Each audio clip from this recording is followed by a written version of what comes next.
Hey, good morning. It's Dr. James. I do hope and pray this message finds you and your loved ones peaceful, thriving, and well. And this morning's message is absolutely a necessity for me, and that's why I'm doing this message. But I have a feeling you're going to go, oh my gosh, James, me too. Me too.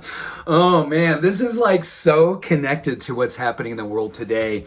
And based on a study that recently came out, University of Pennsylvania, talking about generalized anxiety disorder and post-traumatic stress, and how it's absolutely something that every single human being is experiencing on some level today.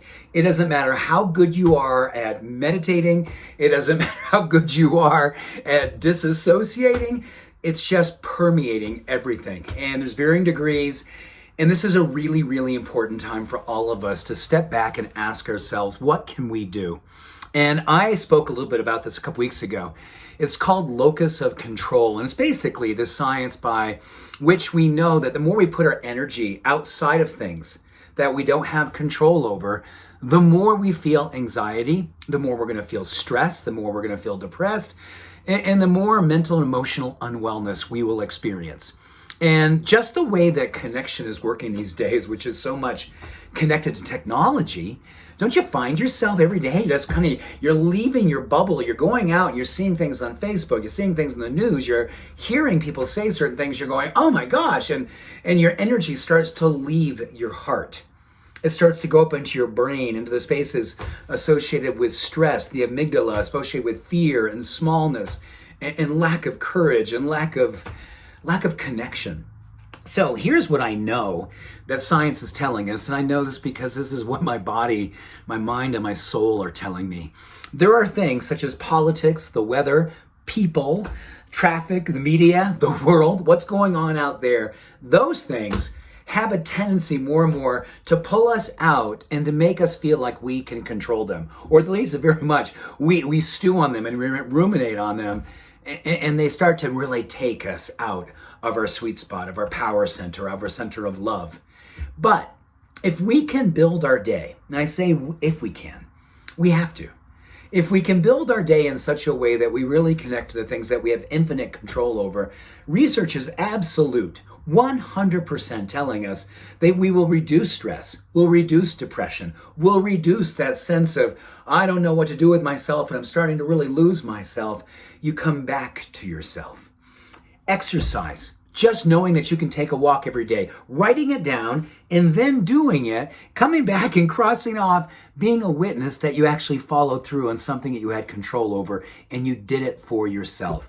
Number 2, clean food. We talked about sugar just last week and we said, oh my goodness, we are consuming more sugar than ever. Direct connection to anxiety, direct connection to depression, direct connection to madness and anger. So you have control over what you put in your body for the most part.